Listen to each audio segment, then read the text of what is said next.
ታሪኩ የሚጀምረው በሳምሪያ ተራራማ ምድሮች ላይ ነው። ፀሐይ በሰማይ መሃል ላይ ሆና የምድሩን አቧራ ታቃጥላለች።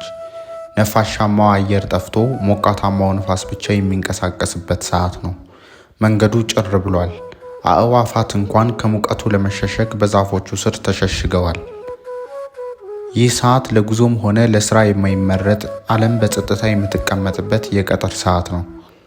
በዚህ አስቸጋሪ ወቅት ውስጥ አንዲት ሴት ከሲካር ከተማ አውጥታ ወደ ያዕቆብ ጉድጓድ ታቀናለች።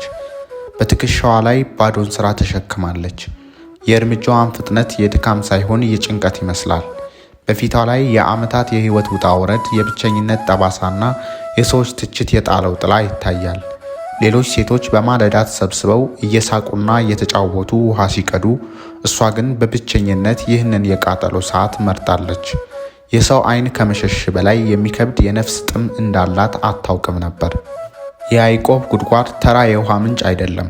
አባቶችና ቀድሞ አያቶች የጠጡበት፣ ያዕቆብ ለልጁ ለዮሴፍ ያወረሰው የታሪክ ማህደር ነው። በሺዎች የሚቆጠሩ ዓመታት ታሪክ ያለው ይህ ጥልቅ ጉድጓድ ለሳምራውያን የክብራቸው መገለጫ ነው። ሴቲቱ ወደዚህ ስፍራ ስትደርስ የምታስበው ስለ ቀዝቃዛ ውሃ ብቻ ነበር። ነገር ግን በዚህ ጥንታዊ ስፍራ አዲስ ታሪክ ሊጻፍ መሆኑን አላወቀችም። ወደ ጉድጓዱ ስትቃረብ አንድ እንግዳ ሰው በዚያ ተቀምጦ አየች። እርሱም ጌታችንና መድኃኒታችን ኢየሱስ ክርስቶስ ነበር። ከይሁዳ ተነስቶ ወደ ገሊላ ሲጓዝ በሰውነቱ ደክሞ ነበር። እንደ ማንኛውም መንገደኛ ላቡን እየጠረገ በጉድጓዱ አጠገብ አረፈ። አምላክ ሆኖ ሳለ በሰውነቱ ደክሞ ማየታችን የእኛን ድካም ለመጋራት የመጣ መሆኑን ትልቅ ማሳያ ነው። ደቀ መዛሙርቱ ምግብ ሊገዙ ወደ ከተማ ሂደው ነበር። እርሱ ግን ለዚች ሴት ነፍስ ሲል ብቻውን ቀረ። ሴቲቱ መግጃዋን አዘጋጅታ ወደ ጉድጓዱ ስትጠጋ ያ እንግዳ ሰው ድምፁን አውጥቶ ተናገረ። ውሃ ጠጭኝ አላት። ይህ ቃል ቀላል ጥያቄ ቢመስልም የዘመናት ግድግዳን የሚሰብር ነጎድጓድ ነበር። አይሁዳዊው ለሳምራዊ መናገሩ፣ ወንድ ለሴት በአሕዛብ ፊት ጥያቄ ማቅረቡ በዚያ ዘመን ትልቅ ነውር ነበር። እርሱ ግን የሰው ልጆችን ሥርዓት ሳይሆን የጠፋችውን በግ ፍለጋ ነበር የመጣው። ሴቲቱ በመገረም ቆመች። አንተ አይሁዳዊ ስትሆን ከእኔ ከሳምራዊቷ ሴት እንዴት ውሃ ትለምናለህ? ስትል ጠየቀችው። በንግግሯ ውስጥ ተቃውሞ ሳይሆን ጥልቅ ግርታ ነበር። አይሁድ ሳምራውያንን እንደ ርኩስ ይቆጥሩ ነበር። አብረው አይበሉም፣ አብረውም አይጠጡም ነበር። ይህ ጥያቄ በመካከላቸው ያለውን ሃይማኖታዊ፣ ዘራዊና ማህበራዊ ልዩነት ሁሉ የሚያስታውስ ነበር። ኢየሱስ ወደ ዓይኖቿ እያየ መለሰላት። የእግዚአብሔርን ስጦታ ውሃ ጠጭኝ የሚልሽ ማን እንደሆነ ብታውቂ ኖሮ አንቺ ትለምኙ ነበር፣ እርሱም የሕይወት ውሃ ይሰጥሽ ነበር አላት። እዚህ ላይ ታሪኩ ወደ መንፈሳዊ ጥልቀት ይገባል። ጌታ ስለ ሥጋዊ ጥም ሳይሆን ስለ ነፍስ ረሃብ ማውራት ጀመረ። የእግዚአብሔር ስጦታ በፊቷ አቁሞ፣ እሷ ግን አላወቀችም ነበር። ሴቲቱ በምድራዊ አእምሮዋ ነገሩን መረመረች። ጌታ ሆይ መቅጃ የለህም፣ ጉድጓዱ ጥልቅ ነው፣ ታዲያ የሕይወት ውሃ ከየት ታመጣለህ? አለችው። ጌታ የሚናገረው ረቂቅ ምስጢር በሥጋዊ መለኪያ ልትለካው ሞከረች። ከሰጠን ከአባታችን ከያዕቆብ ትበልጣለህን? በማለት በታሪካዊ ክብሯ ልትመካ ፈለገች። የሰው ልጅ ሁልጊዜ የሚታየውን እንጂ የማይታየውን ሰማያዊ በረከት ለመረዳት ይቸገራል። ጌታችን ትዕግስት ባለው ድምፅ አስረዳት። ከዚህ ውሃ የሚጠጣ ሁሉ እንደገና ይጠማል፣ እኔ ከምሰጠው ውሃ የሚጠጣ ግን ለዘላለም አይጠማም አላት። ይሄ ቃል የሕይወት መምሪያ ነው። በዚህ ዓለም ያለን ስልጣን፣ ሀብት፣ መጠጥና ምግብ ለጊዜው ያረኩናል፣ ነገር ግን መልሰው ያሰጥሙናል። እርሱ የሚሰጠው ሰላምና ፍቅር ግን በውስጣችን የዘላለም ሕይወት ምንጭ ሆኖ ይፈሳል። ሴቲቱ በቃላት ተማረከች። ጌታዬ ሆይ እንዳልጠማ ውሃም ልቀዳ ወደዚህ እንዳልመጣ ያንን ውሃ ስጠኝ አለችው። ፀሐዩ እየበረታ በሄደ ቁጥር በያዕቆብ ጉድጓድ አጠገብ ያለው ውይይትም ወደ ጥልቅ መንፈሳዊ ምስጢር ይሸጋገር ጀመር።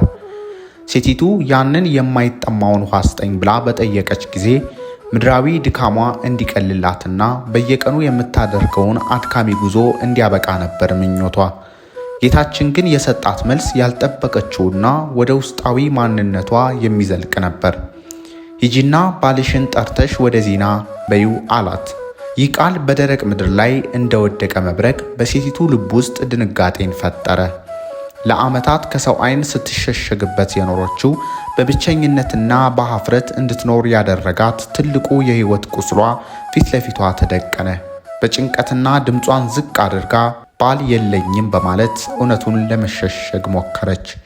ነገር ግን በፊቷ የቆመው እንግዳ የሰው ልብ እንደ መጽሐፍ የሚያነብ መሆኑን ገና አልተረዳችም ነበር።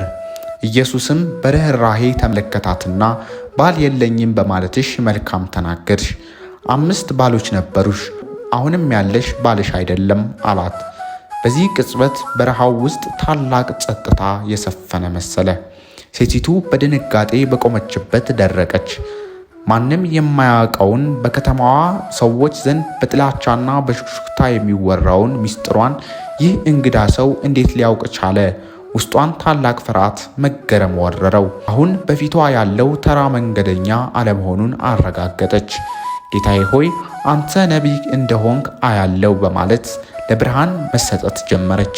የሕይወቷ ምስጢር መገለጡ ስላስጨነቃት ንግግሩ ወደ ሃይማኖታዊ ክርክር ለመለወጥ በመሞከር አባቶቻችን በዚህ ተራራ ሰገዱ፣ እናንተ ግን ስግደት በኢየሩሳሌም ነው ትላላችሁ ስትል ጠየቀችው። ጌታችን ግን አምልኮ በቦታና በድንጋይ ሳይሆን በልብና በመንፈስ መሆኑን የሚያስተምርበት አዲስ ዘመን መምጣቱን አበሰራት። እግዚአብሔር መንፈስ ነው፣ የሚሰግዱለትም በመንፈስና በእውነት ሊሰግዱለት ይገባል የሚለውን ትምህርቱ ከዘመናት የሃይማኖት ክርክር በላይ የሆነ ሰላምን በውስጧ ፈጠረ። በመጨረሻም ስለ መሲሁ መምጣት ስታነሳ ጌታችን በታላቅ ግርማ የምነግርሽ እኔ እርሱ ነኝ አላት። ይህ መገለጥ የዓመታት ፍለጋዋንና ጥሟን በአንድ ጊዜ አረካው። መሲሁ በፊቷ ቆሞ ነበር። ሴቲቱ በቆመችበት ደርቃ ቀረች። የምትሰማውን ማመን ከበዳት። ያንን ሁሉ የሕይወት ምስጢሯን የነገራት፣ ስለ እውነተኛ አምልኮ ያስተማራትና የነፍሷን ጥም ያወቀው እንግዳ ዓለም በጉጉት የምትጠብቀው መሲህ መሆኑን ስታውቅ በልቧ ውስጥ ታላቅ የደስታና የመገረም ማዕበል ተነሳ። ልክ በዚያ ቅጽበት ደቀ መዛሙርቱ ምግብ ገዝተው ከከተማ ተመለሱ። ጌታችን ከአንዲት ሳምራዊት ሴት ጋር ሲነጋገር በማየታቸው እጅግ ተገረሙ። በዚያ ዘመን የነበረው ሥርዓት ይህን አይፈቅድም ነበር። ነገር ግን አንዳቸውም ምን ትፈልጋለህ ወይስ ለምን ታነጋግራለህ ብለው ሊጠይቁት አልደፈሩም። ምክንያቱም በኢየሱስ ፊት ላይ የሚታየው መለኮታዊ ግርማና የንግግሩ ጥልቀት ከምድራዊ ሥርዓት በላይ መሆኑን ተረድተዋልና።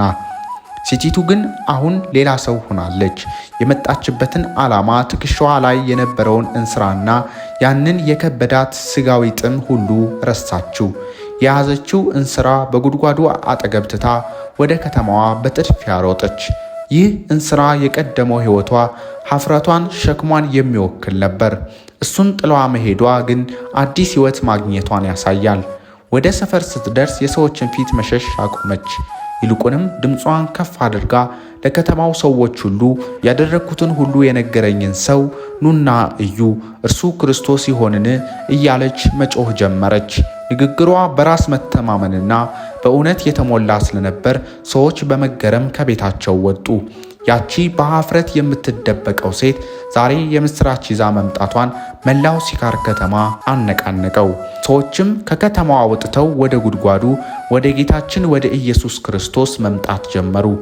በዚያው ሰዓት ደቀ መዛሙርቱ መምህር ሆይ ላ እያሉ ይለምኑት ነበር።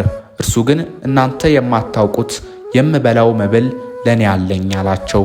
ደቀ መዛሙርቱ በምድራዊ አስተሳሰብ የሚበላው ያመጣለት ይኖር ይሆን ብለው ተጠያየቁ። ጌታችን ግን መብሌስ የላከኝን ፍቃድ አደርግ ዘንድ ሥራውንም እፈጽም ዘንድ ነው አላቸው። አዝመራው አሁን ደርሷል። ሳምራውያን ወደ እውነት ብርሃን እየመጡ ነው። ሴቲቱ በዘራችው የምስክርነት ቃል የከተማዋ ሰዎች ወደ ጌታ መጥተው ዘላለማዊን ምግብ እንዲመገቡ መንገድ ከፈተች። በሳምሪያ ምድር ላይ አዲስ የፍቅርና የእውነት ታሪክ መጻፍ ጀመረ። ሳምራዊቷ ሴት እንስራዋን ጥላ ወደ ከተማው ስትሮጥ በልቧ ውስጥ የሚቃጠለው የእውነት እሳት ከፀሐዩ ሙቀት በላይ ይበረታ ነበር። ለዓመታት የሰዎችን ፊት ስትሸሽ የኖረች ይህች ሴት አሁን ግን የከተማውን አደባባይ በጩኸት አናወጠችው። ኑና እዩ የሚለው ጥሪዋ ተራ ግብዣ ሳይሆን ካገኘችው የሕይወት ሰላም የመነጨ የታላቅ የምስራች ድምፅ ነበር። የሲካር ሰዎች የሴቲቱን ፊት ሲመለከቱ ቀድሞ የሚያውቁትና የኀፍረት የብቸኝነት ጥላ ጠፍቶ በምትኩ የብርሃንና የደስታ መንፈስ ሰፍኖበት አገኙት። ይህ ለውጥ ብቻውን ታላቅ ምስክርነት ሆነ። በመሆኑም ብዙዎች የነገረቻቸውን ለማረጋገጥ ሳይሆን በእሷ ላይ የታየውን ድንቅ ለውጥ በዓይናቸው ለማየት ወደ ያዕቆብ ጉድጓድ ተመሙ። በጉድጓዱ አጠገብ ጌታችን ኢየሱስ ክርስቶስ ደቀ መዛሙርቱን ስለ መንፈሳዊ አዝመራ ያስተምራቸው ነበር። ዓይናችሁን አንሱና አዝመራውን አሁን እንደነጣ እርሻውን ተመልከቱ አላቸው። ደቀ መዛሙርቱ በዙሪያቸው የሚያዩት ደረቅ ምድርና አቧራማ መንገድ ቢሆንም ጌታ ግን የሚያየው ወደ እርሱ የሚመጡትን የሰዎችን ነፍሳት ነበረ። የሳምሪያ ሰዎች በብዛት እየመጡ ወደ ጉድጓዱ ሲቃረቡ በበረሃው መካከል ታላቅ ጉባኤ ተመሰረተ። ሴቲቱ የመራቻቸው እነዚህ ሰዎች መጀመሪያ የመጡት በእሷ ቃል ተማርከው ቢሆንም ጌታን ፊት ለፊት ሲያዩት ግን ንግግራቸው ተለወጠ። የእርሱን ቃል በቀጥታ ሲሰሙ የቃሉ ጣዕም ከምድራዊ ውሃ በላይ ነፍሳቸውን ሲያረካ ተሰማቸው። የሲካር ሰዎች ጌታን አጥብቀው ለመኑት። ከኛ ጋር ቆይ፣ ከኛ ጋር እደር አሉት። በዘመናት ጥላቻ ተለያይተው የነበሩት አይሁድና ሳምራውያን አሁን በአንድ መምህር ስር በፍቅር ተሰበሰቡ። ጌታችን ጥያቄያቸውን ተቀብሎ በዚያ ከተማ ለ2 ቀናት ቆየ።